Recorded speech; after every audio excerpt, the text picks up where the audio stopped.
Super six ను పక్కన పెట్టి రెడ్ ఎన్డీఏ కూటమి ప్రభుత్వం రెడ్ బుక్ పాలన నడుపుతోందని మాజీ ఎమ్మెల్యే శ్రీకాంత్ రెడ్డి అన్నారు. గత ప్రభుత్వంలో 99.9% హామీలు నెరవేర్చడానికి ప్రతి నెల సంక్షేమ క్యాలెండర్ విడుదల చేసిందని, సూపర్ సిక్స్ అమలు క్యాలెండర్ కు అతి లేదు గతి లేదన్నారు. మహిళలకు 1500 ఎప్పుడు వేస్తారో చెప్పాలన్నారు. ఖరీఫ్ ప్రారంభమయ్యే 2 నెలలైనా ఇంతవరకు రైతులకు పెట్టుబడి సాయం ఎక్కడా అని ప్రశ్నించారు. గత ప్రభుత్వం జూన్ మాసంలో అమ్మఒడి క్రింద ప్రతి తల్లికి 15,000 వేసిందని, ఈ ప్రభుత్వంలో పిల్లలు అడ్మిషన్లు జరిగి 2 నెలలైనా తల్లికి వందనం ఎంతమంది ఉంటే అంతమందికి ఎప్పుడో వేస్తారో చెప్పలేని స్థితిలో ప్రభుత్వం ఉందన్నారు. 87,000 కోట్ల రూపాయలు అప్పులు చేసి సంక్షేమం అన్నటువంటిది ఎక్కడో ప్రజలకు ఇవ్వకుండా, రాష్ట్ర అభివృద్ధిని చూపించకుండా 2019 ఆయన అధికారులు దిగిపోయే సమయానికి కేవలం 100 కోట్లు మాత్రమే ఉంది అని చెప్పి ఖజానాలో కూడా చూపించినటువంటి ఇది కూడా మనం అందరం చూసాం. మరి 5 సంవత్సరాలు తన పాలనలో అంత అప్పులు చేసి సంక్షేమం ఇవ్వక, అభివృద్ధి చేయక, ఖజానాలో కూడా ఏమాత్రం డబ్బులు పెట్టకుండా ఉత్త చేతులతో ఇచ్చినటువంటి దాని పరిస్థితిని జగన్మోహన్ రెడ్డి గారు ముఖ్యమంత్రి అయిన తర్వాత తాను ప్రజలకు ఇచ్చినటువంటి మాట ప్రకారం మేనిఫెస్టో అన్నటువంటిది ఎన్నికల్లో మనం చెప్పి ఓటేయించుకున్నాం. ఆ మేనిఫెస్టోను తూచా తప్పకుండా అమలు చేయాలని చెప్పి మొదటి రోజు నుంచే ప్రయత్నం చేసి ఖజానాలో డబ్బులు లేకపోయినా కూడా ఆయన అధికారం నుంచి దిగిపోయే సమయానికి 2,70,000 కోట్ల రూపాయలు పేద ప్రజలకు డిబిటీ ద్వారా అందించారు.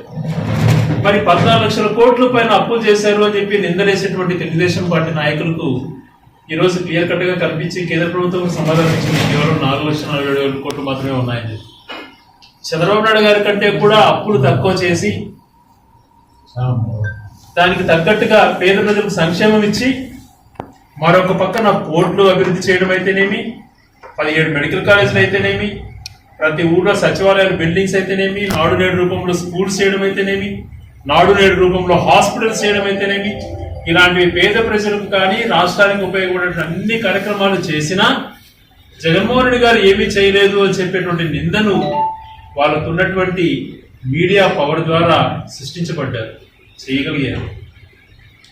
మేమేం నిరుత్సాహపడలా. జగన్మోహన్ రెడ్డి గారు అధికారం నుంచి దిగిపోయేటప్పుడు చంద్రబాబు నాయుడు గారికి దాదాపుగా 8,000 కోట్ల రూపాయల ఖజానాలో కూడా డబ్బులు ఉన్నాయి. పెన్షన్ ఒక్కటి ఇచ్చాడేమో కానీ మిగిలిన వాటి పరిస్థితి ఏంటి అని చెప్పి మేము అడుగుతున్నాం.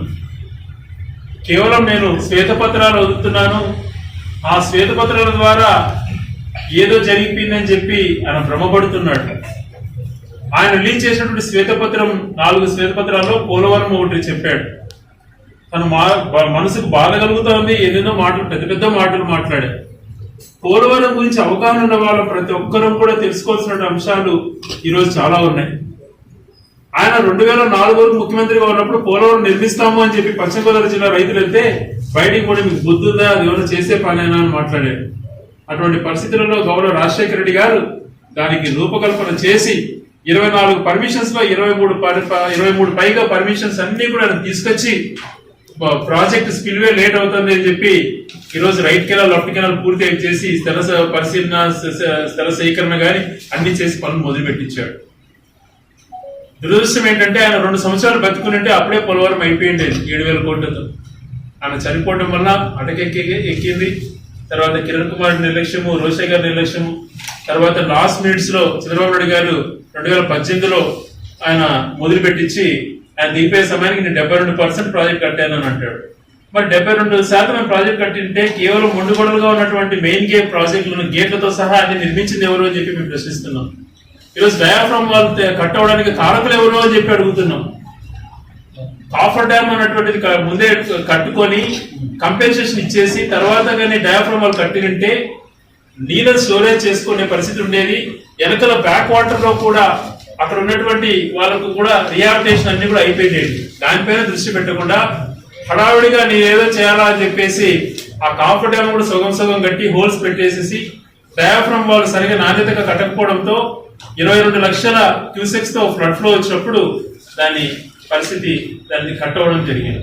మరి డయాఫ్రామ్ వాళ్ళు మీరే కట్టారు కదా అని చెప్పి విలేకరులు ప్రశ్నిస్తే దానికి సమాధానం చెప్పాడు. ఆయన కూడా చిత్తశుద్ధి అది పోలవరం పైన. మరి రాజధాని గురించి మాట్లాడతారు. ఆయన 5 సంవత్సరాలు ఉన్నప్పుడు ఆ రాజధానిలో గట్టిగా నిర్మించినప్పుడు ఎవరు వద్దన్నారు? అన్ని తాత్కాలిక భవనాలను నిర్మించి అక్కడ పచ్చని పొలాలలో రైతుల భూములన్నీ కూడా తీసుకొని అక్కడ మొండి పట్టుదలగా అక్కడ ఏదో సృష్టించాలని ప్రయత్నం చేసి 5 సంవత్సరాలు కాలయాపన చేశాడు. మరి ఈరోజు జగన్మోహన్ రెడ్డి గారి పైన నిందేస్తారు. జగన్మోహన్ రెడ్డి గారు రాజధానికి ఏ రోజు కూడా అక్కడ అడ్డంకులు సృష్టించి ఏదో చేయాలన్న ఆలోచన తనకు లేదు. రాష్ట్రంలో అన్ని ప్రాంతాలు అభివృద్ధి చెందాలా అని చెప్పి ఆశించాడు. అందుకని అమరావతిలో కూడా శాసనసభ రాజధాని కంటిన్యూ చేస్తామని చెప్పాడు. అలాగే ఒక ప్రాంతంలో కాదు, ఈ రోజు ప్రజలు కోరుకుంటున్నారు అక్కడ కేవలం గుంటూరు, కృష్ణా 2 జిల్లాల్లో మాత్రమే రియల్ ఎస్టేట్ ఉంటే చాలని అనుకుంటున్నారు. అంటే అక్కడ వాళ్ళు మా మనుషులు బాగుపడితేనే చాలు అనుకుంటున్నారు. మరి మిగిలిన జిల్లాల పరిస్థితి ఏంటి? మిగిలిన ప్రాంతాల పరిస్థితి ఏంటి? ఇక్కడ ఉన్నటువంటి వాళ్ళు రైతులు కాదా? ఇక్కడ ఉన్నటువంటి వాళ్ళు భూముల వాల్యూ పెరగాలని కోరుకోరా? ఇక్కడ వాళ్ళు రియల్ ఎస్టేట్ చేయొద్దా అని చెప్పి మేము ప్రశ్నిస్తున్నాం.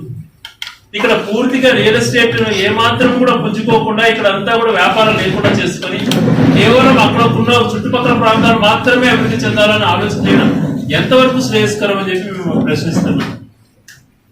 జగన్మోహన్